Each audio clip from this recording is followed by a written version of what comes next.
Śrīla Prabhupada ki jai.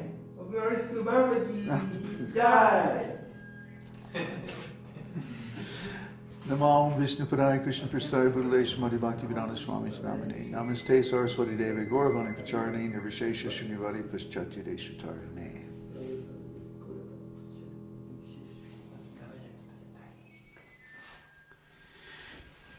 Hare Kṛṣṇa, everybody. Welcome to our Sunday Satsang for the 3rd of February. And as usual, we started off with the Vande prayer, which the meaning of this prayer is very significant. Vandeham śrī-guroḥ means I offer my respectful obeisances unto the lotus feet of my spiritual master. Śrī-yuta-pada-kamalaṁ, śrī-gurun vaiṣṇavāṁś, and of all the other preceptors on the path of devotional service. I offer my respectful obeisances unto all the Vaisṇavas, Śrī-yuta-pada-kamalaṁ, and unto the 6 Goswamis, including Srila Rupa Goswami, his older brother Srila Sanatana Goswami, Raghunath Das Goswami, Jiva Goswami, and their associates. I offer my respectful obeisances unto Advaita Acharya Prabhu, Sri Nityananda Prabhu, Sri Chaitanya Mahaprabhu, and all his devotees headed by Srivas Thakur. Then I offer my respectful obeisances unto the lotus feet of Lord Krishna, Srimati Radharani, and all the gopis headed by Lalita and Vishaka. So if you don't know who these personalities are, then it means you haven't read our books very well. But basically, the 6 Goswamis of Vrindavan were the principal disciples of Sri Chaitanya Mahaprabhu. Vande Rupa Sanatano Raghuyugo Sri Jiva Gopalako. Rupa Goswami, Sanatan Goswami, Raghunath Das Goswami, Raghunath Bhatta Goswami, Srila Jiva Goswami, and Srila Gopal Bhatta Goswami. These 6 Goswamis are basically the founding fathers of our lineage.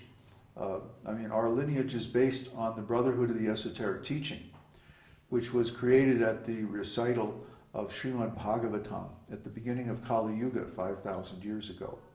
And it's been coming down ever since then, in the line of Krishna himself. Krishna spoke Bhagavad Gita, and then Shukadev Goswami spoke Srimad Bhagavatam, which is the meaning of the entire Vedic literatures. The Vedic literature is summed up in Vedanta Sutra.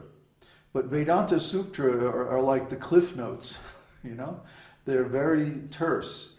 They're very short little sutras. That's what sutra means. It means like study notes from meditation. And really only the author knows what they mean. It's very difficult to interpret them for an ordinary person. So Shukadev Goswami, Vyasadev's son, learned Srimad Bhagavatam while in the womb of his mother.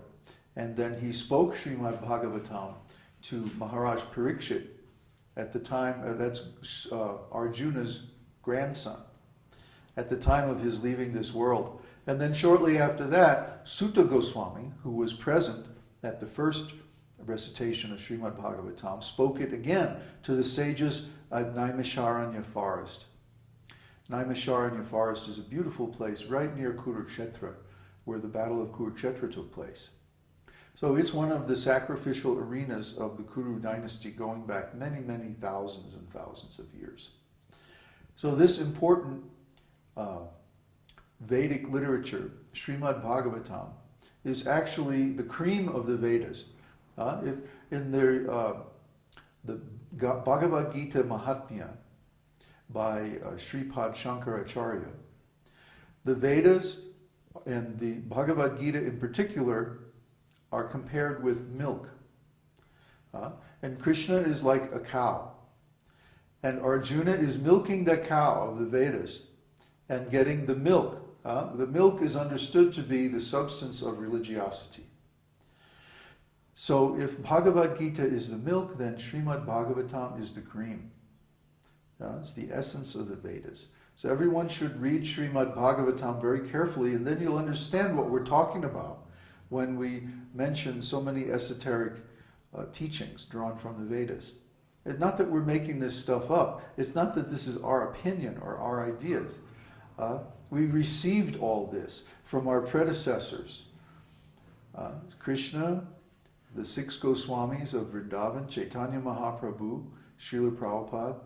We're just repeating these ideas, and we're trying to explain them so that people, contemporary people, can understand them. Because these ideas are actually very difficult, very esoteric. The mic is drooping.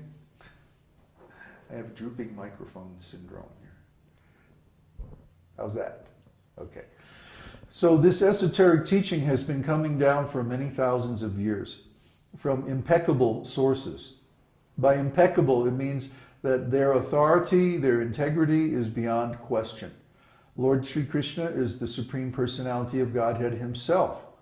And then Arjuna was the greatest hero of the Mahabharata war. And he and his brothers then became the emperors of the whole world. And they were passing down this same teaching. Then Shukadeva Goswami is the son of Vyasadeva, the incarnation of God who compiled the Vedas. And Srimad Bhagavatam really is the essence of the esoteric teaching. And this has been passed down by the Brotherhood of the Esoteric Teaching ever since the great sacrifice at Naimisharanya about 4,500 years ago. Lord Sri Chaitanya Mahaprabhu appeared in Bengal, India, about 500 years ago. And he is also Krishna. But he appears in the mood of his own devotee in order to spread this process of devotional service, which is recommended in Bhagavad Gita. But without seeing an example, it's almost impossible for anyone to actually execute it because it's completely transcendental. It's not like anything that we have ever known in this world. Therefore, someone has to come from the spiritual world and reveal it. You can't figure it out simply by reading Bhagavad Gita. Bhagavad Gita is very nice. It's the summary of all the Upanishads. Therefore, it's sometimes called Gita-upanishad. But just by reading Bhagavad Gita, you would never guess that there are 9 processes of devotional service, beginning with hearing and chanting, remembering, serving the lotus feet, and so forth. You would never guess that the culmination of this process is conjugal love with the Supreme Personality of Godhead. You would never guess so many things. That's why it's really important to read Srimad Bhagavatam, because Srimad Bhagavatam explains all these things. Not only explains them, but then gives many examples from the actual pastimes of Krishna. So when we read Srimad Bhagavatam, we get like a picture of the spiritual world. It actually shows us what is going on eternally in the spiritual world, and how Krishna revealed these pastimes when he was present on earth 5,000 years ago. So we advise everyone to read Srimad Bhagavatam. And we have the whole thing on our website. You can link to it or you can download it, either way. And you simply have to go to our essay on how to learn, which is available from the front page of the course section. And that has a link to download the entire Vedic library, which is enormous. It's enough material for you to study for the rest of your life, or maybe a couple of lives. And by that material, by reading that very carefully and asking questions, relevant questions on our forum, then you can become expert in this Vedic knowledge. And you can also practice it and even teach it to others. So that's the aim of our esoteric teaching program. That's why we're giving these seminars. That's why we're going to so much trouble to train up our disciples. Simply, well, some of them are taking it nicely, and some are giving a lot of resistance. Some are getting the ideas very clear, and some are taking a while to get it. So actually, we have to give up all of our ideas about materialistic life. To understand this esoteric teaching, we talk very politely about changing your ontology from material to spiritual. Well, what does that mean? It means everything you think you know is wrong. Huh? Throw it out. Just take the Bhagavad Gita and pour it into your brain. Huh? That's what we're telling you, really, in plain language. Everything you think you know is wrong. The people that you think you love are actually your enemies. Be careful, because they're trying to mislead you. They're trying to trap you in material existence.